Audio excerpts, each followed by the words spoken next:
প্ৰথমতে মই সকলোকে সমাজভাৱে মোৰ প্ৰেছ মিটৰ উপৰিও যোৰহাট জিলাৰ সমূহ সংবাদ মাধ্যমৰ কৰ্মী লগতে যোৰহাট জিলাৰ সকলো কংগ্ৰেছ কৰ্মী মই মোৰ শ্ৰদ্ধা যাচিছোঁ, সকলোলৈকে আন্তৰিক শুভকামনা যাচিছোঁ আৰু সকলোৰে পৰা আশীৰ্বাদ বিচাৰিছোঁ। মই বিদিশা নেওগ, অসম প্ৰদেশ কংগ্ৰেছ কমিটিৰ সম্পাদিকা, লগতে মই মুখপাত্ৰ। এতিয়া আমি প্ৰেছ মিটখন আৰম্ভ কৰিম।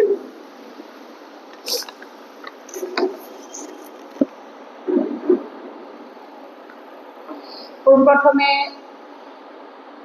সকলো ইয়াতে উপস্থিত থকা সকলোলৈকে মই শুভেচ্ছা যাচিছোঁ। যোৰহাট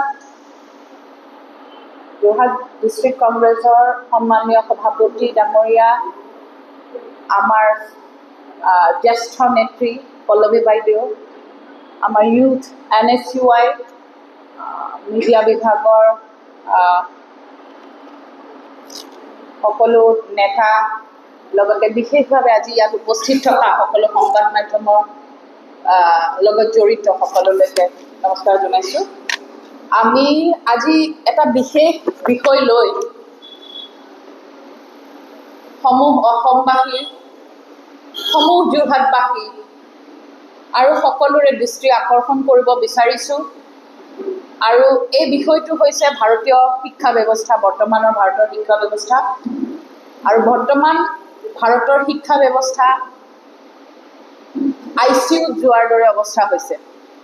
ভাৰতীয় জাতীয় কংগ্ৰেছ দলৰ নেতা, আমাৰ নেতা জননায়ক ৰাহুল গান্ধীজী ছাত্ৰ কি গুঞ্জ নামৰ এটা গোটেই দেশ জুৰি এটা অভিযান আৰম্ভ কৰিছে, যাতে শিক্ষাৰ্থীসকলে যি দুৰ্ভোগ ভুগিছে, যি কষ্ট পাইছে, ছাত্ৰ ছাত্ৰীসকলৰ পিতৃ মাতৃসকলে, অভিভাৱকসকলে, বন্ধুবৰ্গসকলে যি ধৰণে কষ্ট পাইছে, সেই কষ্টবিলাকক আমি সহি থাকিব পৰা নাই। ভাৰতীয় শিক্ষা ব্যৱস্থা ইতিমধ্যে ICUত গৈছে। ভাৰতীয় শিক্ষা ব্যৱস্থাৰ লগত জড়িত যি দুৰ্নীতি, যি ধৰণে শিক্ষা ব্যৱস্থাক ভেঙুচালি কৰা হৈছে, যি ধৰণে শিক্ষা ব্যৱস্থাটোৰ লগত গাফিলতি কৰা হৈছে, ভাৰতৰ প্ৰত্যেকজন ষ্টুডেণ্ট যিসকলে বৰ্তমানে সপোন দেখি আছে, যিসকলৰ পিতৃ মাতৃয়ে সপোন দেখিছে যে মোৰ ল'ৰাটো কাইলৈ পঢ়ি শুনি ভাল মানুহ হ'ব, ডাঙৰ মানুহ হ'ব, চাকৰি পাব, ভাল চাকৰি কৰিব, ব্যৱসায় কৰিব, বিভিন্ন কাম কৰিব, তাৰপিছত আমাক ভালদৰে পোহপাল দিব, তেনেকুৱা এটা আশা কৰি থকা সেই অভিভাৱকসকল আৰু ছাত্ৰ ছাত্ৰীসকল যিসকলে ভাবিছে যে কালিলৈ পৰহিলৈ মই দেশৰ হৈ কিবা এটা কৰিম, ভাল এক্সাম দিম, NEET দিম, UPSC দিম, RRB দিম, এই ধৰণৰ এক্সামবোৰ দিম বুলি JEE দিম, এইবিলাক যিবিলাক ল'ৰা ছোৱালীয়ে ভাবি আছে, এইসকল মেধাৱী ল'ৰা ছোৱালীৰ সপোনক ধূলিসাৎ কৰি, ভাৰতীয় শিক্ষা ব্যৱস্থাটোক ভেঙুচালি কৰি, প্ৰত্যেকবাৰে আজি কিছু বছৰৰ পৰা যি ধৰণে পেপাৰ লিক হৈ আছে, ছাত্ৰ ছাত্ৰীসকলৰ জীৱনক লৈ যি ধৰণে হেতালি খেলা হৈছে, ইয়াৰ আমি সুনিৰ্দিষ্ট উত্তৰ চৰকাৰৰ পৰা আশা কৰিছোঁ। যিসকল বিষয়ববীয়া এই গাফিলতিবিলাকৰ লগত জড়িত, যিসকল বিভাগীয় মন্ত্ৰী এইবিলাকৰ লগত জড়িত, তেওঁলোকক আমি অনতিপলমে তেওঁলোকে শাস্তি পোৱাটো, তেওঁলোকক বৰ্খাস্ত কৰাটো আৰু ছাত্ৰ ছাত্ৰীৰ ন্যায়ৰ হকে মাত মাতিবলৈ আমি আগবাঢ়িছোঁ। আমাৰ এই প্ৰেছ মিটখন যদিও আমি আজি কংগ্ৰেছ ভৱনত কৰিছোঁ, আপোনালোকক এটা কথা আমি স্পষ্টভাৱে জনাব বিচাৰোঁ, এইখন আমাৰ ৰাজনৈতিকভাৱে কিবা উদ্দেশ্য প্ৰণোদিত প্ৰেছ মিট নহয়, সংবাদমেল নহয়। এইখন আমি ভাৰতৰ প্ৰত্যেকজন কণ কণ ল'ৰা ছোৱালী, উঠি অহা ল'ৰা ছোৱালী, মেধাৱী যুৱ প্ৰজন্ম, প্ৰত্যেকজন সেই অভিভাৱক যিসকলে দুৰ্ভোগ ভুগি আছে, তেওঁলোকৰ হৈ মাত মতাৰ কাৰণে আৰু ভৱিষ্যত দিনলৈও মাত মাতি যোৱাৰ আগ্ৰহেৰে আমাৰ ৰাহুল গান্ধী ডাঙৰীয়াই যি ধৰণে ছাত্ৰ কি গুঞ্জ নামৰ এই অভিযান আৰম্ভ কৰিছে, লগতে আমাৰ সন্মানীয় সভাপতি, ভাৰতৰ লোকসভাৰ বিৰোধী দলৰ উপদলপতি, আমাৰ সন্মানীয় গৌৰৱ গগৈ দেৱৰ নিৰ্দেশনা মৰ্মে আজি মই যোৰহাটত আপোনালোকৰ মাজত উপস্থিত হৈছোঁ। দেশৰ লাখ লাখ যুৱতীয়ে দিন ৰাতি একাকাৰ কৰে, অধ্যয়ন কৰে, পিতৃ মাতৃয়ে নিজৰ সঞ্চয় শেষ কৰে, ঋণ লয়, মাটি বিক্ৰী কৰে। কি কাৰণে? কাৰণ নিজৰ ল'ৰাটো, নিজৰ ছোৱালীজনী ভালদৰে পঢ়ি শুনি আগবাঢ়ি যাওক, তেওঁলোকক বিভিন্ন কৰ্চত তেওঁলোকক সোমাই দিয়ে, নিজৰ সৰ্বোচ্চ জীৱনৰ সঞ্চিত সকলো ধন তেওঁলোকৰ লগত খৰচা কৰে, কেৱল নিজৰ ল'ৰা ছোৱালীটো ভাল হ'বৰ কাৰণে, ভাল চাকৰি এটা পাবৰ কাৰণে কোচিং চেণ্টাৰত দিয়ে ল'ৰা ছোৱালী। আজি শেহতীয়াকৈ অনুষ্ঠিত হোৱা নীট পৰীক্ষাত প্ৰায় ২৭ লাখ পৰীক্ষাৰ্থীয়ে অংশগ্ৰহণ কৰিছিলে যোৱা মে' মাহত। আৰু তাৰ পিছত পেপাৰ লিকৰ দৰে এটা ডাঙৰ দুৰ্ঘটনা হোৱাৰ পিছত বহু ল'ৰা ছোৱালীয়ে ইতিমধ্যে আত্মহত্যা কৰিছে, আপোনালোকে সকলোৱে গম পায়। এজন শিক্ষাৰ্থীয়ে সাধাৰণতে ২-৩ বছৰ খৰচ কৰে এই কোচিংবিলাক কৰিবলৈ। নীট এক্সাম দিওঁতে, প্ৰিপাৰেশ্যন কৰোঁতে হোষ্টেলৰ খৰচ, ৰুমৰ পঢ়াৰ খৰচ, খোৱাৰ খৰচ, কোচিং চেণ্টাৰৰ খৰচ আপোনালোকে জানেনে ২০ৰ পৰা ৩০ লাখ টকা খৰচা কৰে। ২৭ লাখ ল'ৰা ছোৱালীয়ে যদি ২০ৰ পৰা ৩০ লাখ হৈ গড়ে খৰচা কৰে, তেতিয়াহ'লে প্ৰায় ১.৩২ লাখ টকা, কোটি টকা, ৩২ লাখ কোটি টকা এটা বছৰত আমি ল'ৰা ছোৱালীবিলাকে খৰচ কৰোঁ, আৰু এই ধন আমাৰ অপচয় হৈ আছে। আৰু ক'ব গ'লে এই ধন ভাৰতৰ যি শিক্ষা বাজেট প্ৰায় তাৰ সমান। নীটৰ পৰীক্ষাৰ বাবে ২২ লাখ শিক্ষাৰ্থী আৰু তেওঁলোকৰ পৰিয়ালে প্ৰায় ১.৩২ লাখ টকা খৰচা কৰে। আৰু মই আকৌ কৈছোঁ, ভাৰত চৰকাৰৰ সমগ্ৰ শিক্ষা বাজেট ১.৪ লাখ কোটি টকা আমাৰ এই ১.৩২ লাখ কোটি টকাৰ প্ৰায় সমান।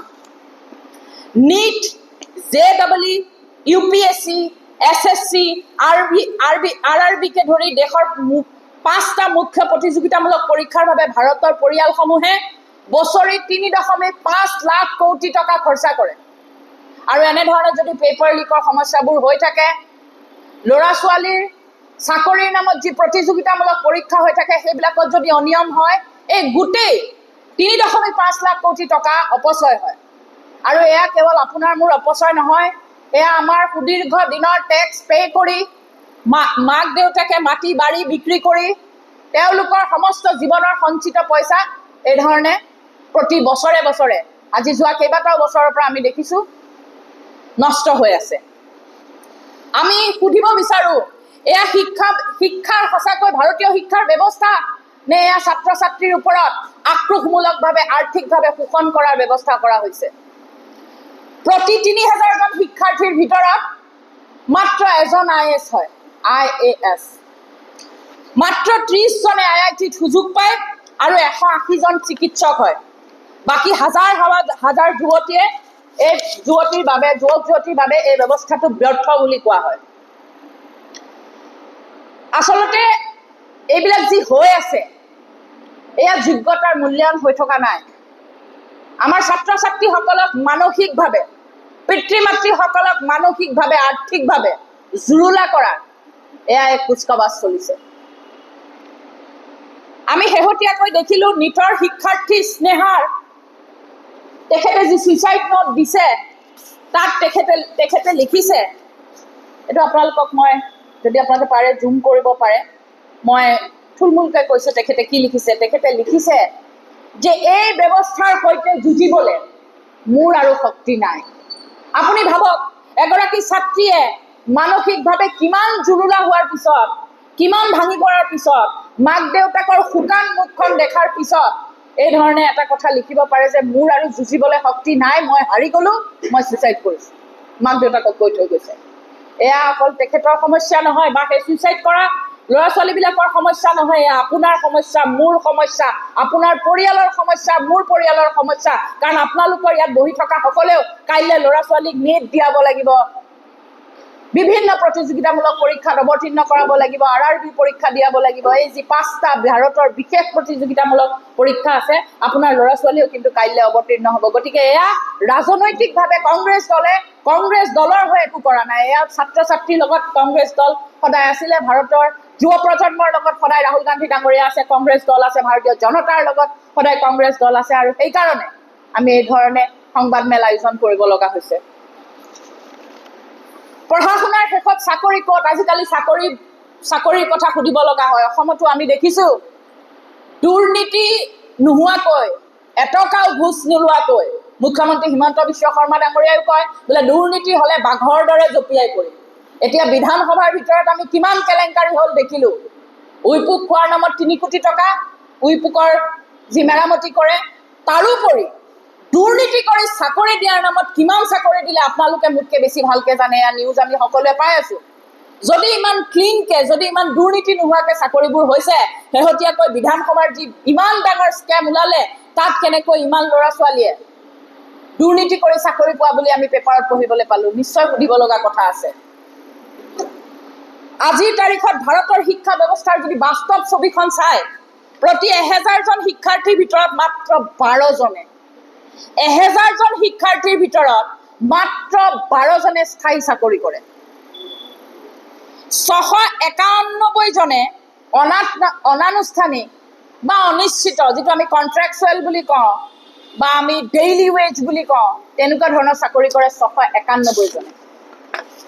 আৰু 297জন, প্ৰায় 300জন একেবাৰে একো নকৰাকৈয়ে থাকি যায়। আৰু আটাইতকৈ আমাৰ লজ্জাজনক কথাটো হ'ল 80% ইঞ্জিনিয়াৰ অনানুষ্ঠানিক চাকৰিয়ে কৰি আছে। তেওঁলোকে প্ৰাইভেটাইজেশ্যনৰ লগত জড়িত, প্ৰাইভেট কোম্পানীত কাম কৰে। 80% ইঞ্জিনিয়াৰ। ইয়াতকৈ আৰু দুখৰ কথা কি হ'ব পাৰে?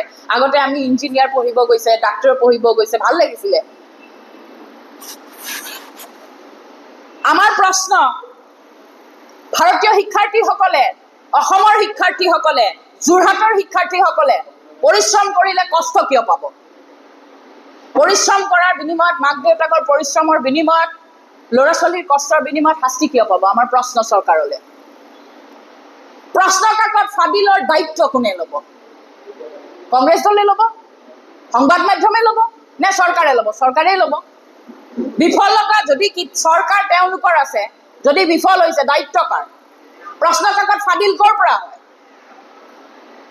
আজি তেওঁলোকে সৰু সৰু কথাত কবিতা লিখিলে, ক'ৰবাত এখন আৰ্ট কৰিলে, জুবিনদাৰ ফটো যেতিয়া বনায় তেতিয়া জেললৈ লৈ যায়, থানালৈ লৈ যায়। নিটৰ যেতিয়া কেলেংকাৰী হয় তেতিয়া তেওঁলোকে মনে মনে বহি থাকে। কংগ্ৰেছ চৰকাৰৰ দিনতো কেতিয়াবা আপোনালোকে শুনিছিলে পেপাৰ ফাদিল হৈছিলে, কিন্তু আমি এইটোও গৰ্বৰে কওঁ, সেই সময়ত আমাৰ প্ৰধানমন্ত্ৰী মনমোহন সিং ডাঙৰীয়াই সেই গোটেই বিষয়টোৰ দায়িত্ব স্বীকাৰ কৰিছিলে আৰু বিভাগীয় মন্ত্ৰীসকলে নিজে ৰেজিগনেশ্যন দিছিলে।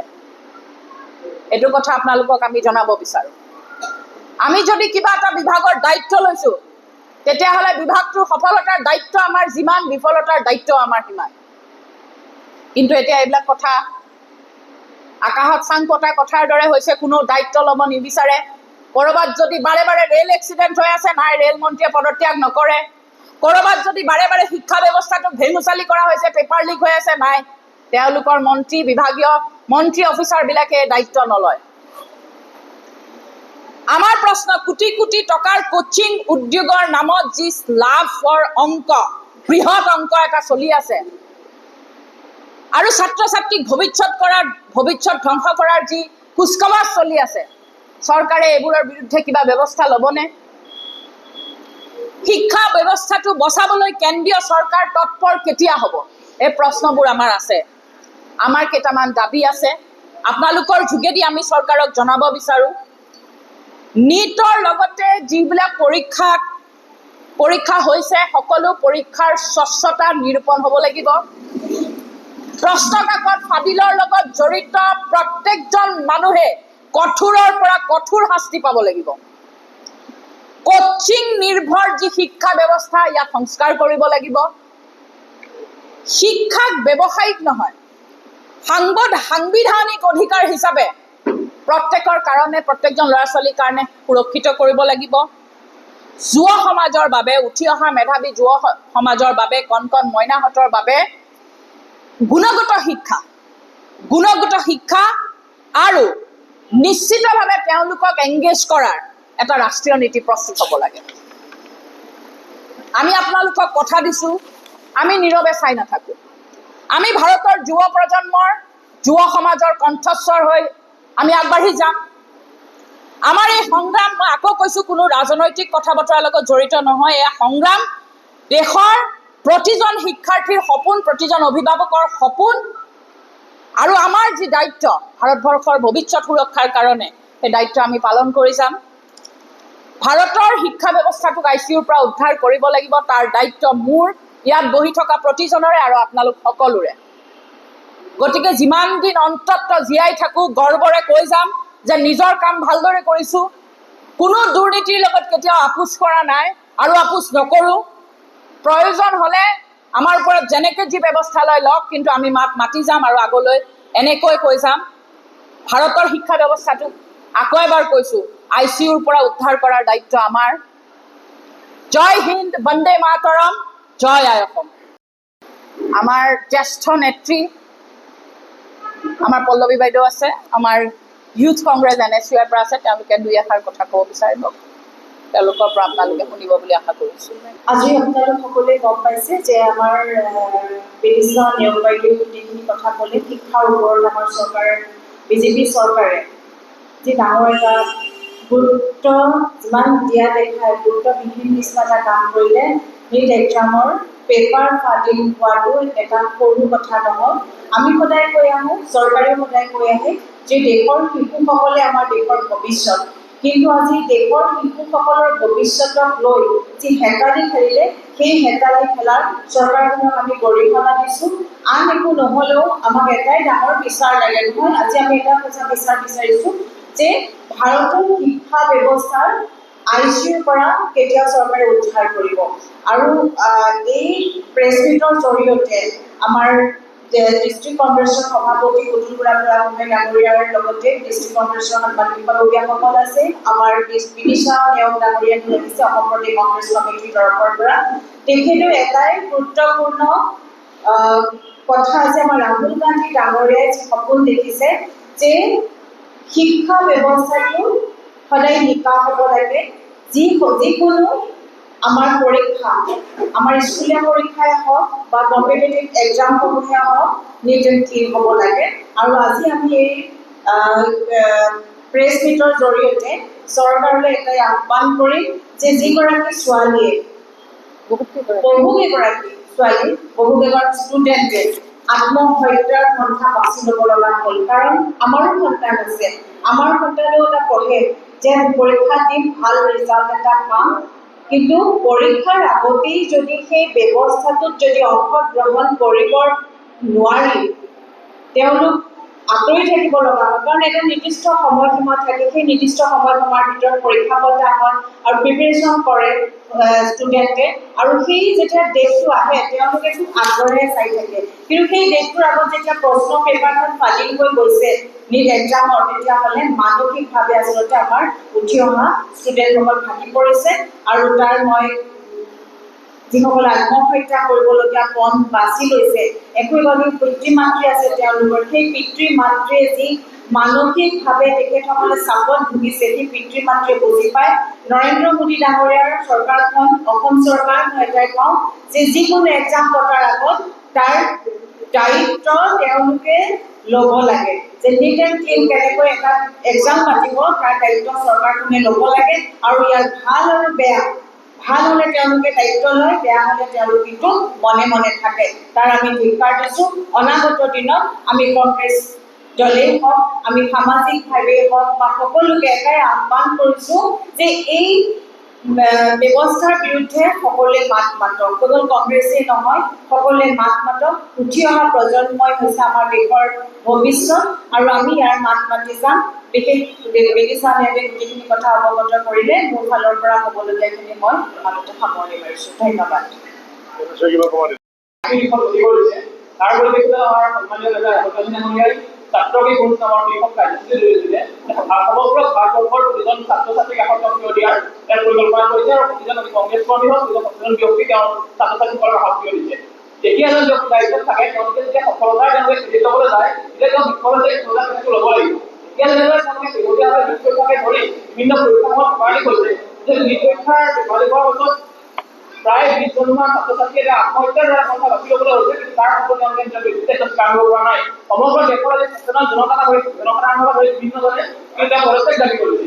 তেওঁ আজি এই অৱস্থাতে তেওঁ ভুল আছে, যে তাৰ আমি দুআষাৰ গৰিহণা দিছোঁ, আৰু প্ৰতিজন কংগ্ৰেছ কৰ্মী হওক, প্ৰতিজন সচেতন ব্যক্তি তেওঁলোকৰ ছাত্ৰছাত্ৰীসকলৰ কাষত থিয় হওক। কাৰণ এজন সাধাৰণ ঘৰৰ মধ্যবিত্ত ঘৰৰ ছাত্ৰ ছাত্ৰী অভিভাৱকে বুজি পায় কিমান লাখ টকা খৰচ কৰি এজন ছাত্ৰক তেওঁলোকে পঢ়া শুনাত দিবলৈ যায় তাৰপিছত যদি পেপাৰ লিক হয় আসলে এই পেপাৰ লিক কাৰ্যসূচীৰে চৰকাৰে কি কৰিব বিচাৰিছে কালি দেখা গ'ল মহাৰাষ্ট্ৰত পেপাৰ লিক হৈছে পৰীক্ষাৰ আজি অসমত বিভিন্ন ধৰণৰ পৰীক্ষা আহি আছে অসমতো এনেকুৱা হ'ব যে এই পেপাৰসমূহৰ জৰিয়তে এই বস্তু কৰিবলৈ বিচাৰে নেকি যে যিহেতু আজি চাওক এনেকুৱা ধৰণৰ সময় আহে যে বিভিন্ন সময়ত পেপাৰ লিকৰ জৰিয়তে পইচা দি পেপাৰ লিক নহয় বিভিন্ন সময়ত পইচা আদি দি পেপাৰ পত্ৰ কিনি আনে এই যে ৰাজনীতি কৰে এমএলএ কিনা পেপাৰ ৰাজনীতি কৰি ৰাজনীতি কল্পিত কৰিছে ভাৰতবৰ্ষৰ যুৱপ্ৰজন্মক বিপথে পৰিচালিত কৰিছে এই ৰাজনীতি ঘোঁৰা বেচা কিনাৰ পৰা যিটো ৰাজনীতি কৰিব সেই ৰাজনীতি কৰিব এই কথাবোৰ ক্ৰছ কৰে নেকি আৰু কিন্তু প্ৰশ্ন উত্থাপন হৈছে অসমত দেখা যায় চক আজি নিকান চুক্তি বুলি কয় তেওঁলোকে নিকান চুক্তি কৰিছে কিমান নিকান কিমান কি এই দেখিছে বিভিন্ন সময়ত বিভিন্ন তথ্য ওলাই দিছে তাৰ পাছত আমি দেখিবা দেখা পাইছো যে যিসমূহ আজি মিডিয়াই পৰীক্ষা বা যিবোৰ পৰীক্ষা পাতিছে তেওঁলোকে কিন্তু নিকান চুক্তি বুলি কয় যে কিমান তেওঁলোকে নম্বৰ পালে সেই নম্বৰসমূহ ৰাজহুৱা কৰাৰ বিভিন্ন ধৰণৰ বিভিন্ন সময় উত্থাপন কৰিছে যে সেই নম্বৰসমূহ তেওঁলোকে ৰাজহুৱা কৰিব লাগে কিন্তু আজি কৰি তেওঁলোকে সেই নম্বৰসমূহ ৰাজহুৱা কৰাৰ তেওঁলোকৰ আলোচনা বলে মাত্ৰ তেওঁলোকে নিশ্চয় মহাই কাগজ মাৰ্ক কৰে কাগজ মাৰ্ক দিয়ে কিন্তু পৰীক্ষা বহুত দিন ক্ৰছ কৰি যায় তেওঁলোকে কিন্তু আজিও গম নাপায় যে কিমান নম্বৰ পালে আৰু কেৱল দুজন পৰীক্ষা অধিকাৰ আছে যে নম্বৰসমূহ তেওঁলোকে জানিব আছে আৰু ইয়াৰ জৰিয়তে এইটো আহ্বান লাগিছে যে তেওঁলোকে নম্বৰসমূহ ৰাজহুৱা কৰক নে কিমান পাইছে কোনখন নিযুক্তি দিলে কোন লক্ষ্য দি পেলাই চৰকাৰ সিদ্ধান্ত লোৱা এইখিনি সময়ত আমি তেওঁলোকৰ পৰা পাম বুলি আশা কৰিছো আৰু ইয়াৰ জৰিয়তে আপোনালোক সকলোকে অনুৰোধ জনাইছো যে আগৰ যি প্ৰত্যেক শিক্ষাৰ্থীৰ বিদ্যালয়ৰ যি জনতা সন্মানেৰে যি মানে তেওঁলোকে ব্যৱস্থা লৈছে সেই ছাত্ৰসকলক হটাই দিব পৰাৰ এই ব্যৱস্থাৰ মতে আপোনালোক সচেতন ব্যক্তি সচেতন লোক তেওঁলোকৰ ব্যক্তিগত বুলি সকলোকে অনুৰোধ ধন্যবাদ যিকোনো খবৰ আৰু বিজ্ঞাপনৰ বাবে যোগাযোগ কৰক 7896121996